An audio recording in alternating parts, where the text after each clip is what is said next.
Hi everyone, welcome to the cliffside. This is Permaculture, and today the permaculture is sustainable, so-called sustainable, low-cost transit in the form of this electric bicycle, the Nakto Fashion 20-inch folding electric bicycle. And this isn't the update I would want to make.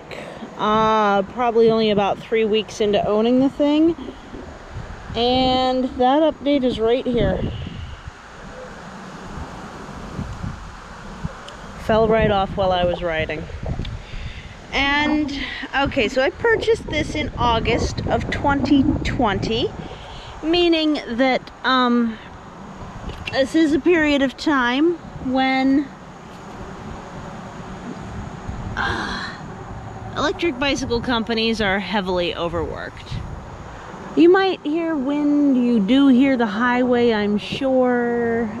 You may hear a party next door. I am hoping no one starts mowing, but just, you know, heads up, that's the sounds of the town. I made it most of the way home and I started to feel like a rocking sensation in the pedal.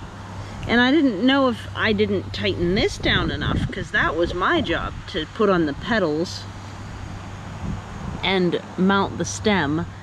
But when it let loose, it turned out the entire crank arm assembly that came off. Now, the way to fix this is to get a flathead screwdriver in there, pop that off, and replace everything on here and retighten it down onto, this is called the pedal spindle. This is called the crank arm. This is the pedal itself. That's called the bottom bracket. The whole round bit at the base is called the bottom bracket. So I think there's supposed to be a lock nut in there, and that's not what I see. I don't see a lock nut in there. I see a ribbed, and I forget the word for it. I see one of the two parts of nuts that I would expect to need to see. And I also see that this would have been part of their assembly in that the cadence sensor's electrical components mount right there. So this wouldn't come pre-assembled like that then. So this is an assembly sloppiness problem, which is really unfortunate. Pretty worried about it, to be honest, in that I hope that that is just one symptom and not a systemic problem with the assembly currently. The top of their website says they're trying really hard to stay open, da-da-da. I did buy this directly from the company rather than going through Amazon, and that's certainly more sustainable for everyone involved, including me, because Amazon's not going to be able to just send me a crank arm.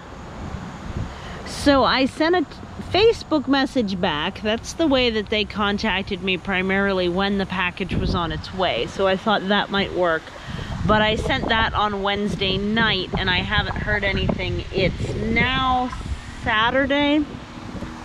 So I forwarded my purchase confirmation email back to them with a photo and explanation of what I want from them. I would really like for them to send this piece and its attachment parts to me so that I can install it. From the best I can tell, it doesn't look like the pedal spindle is damaged. That said,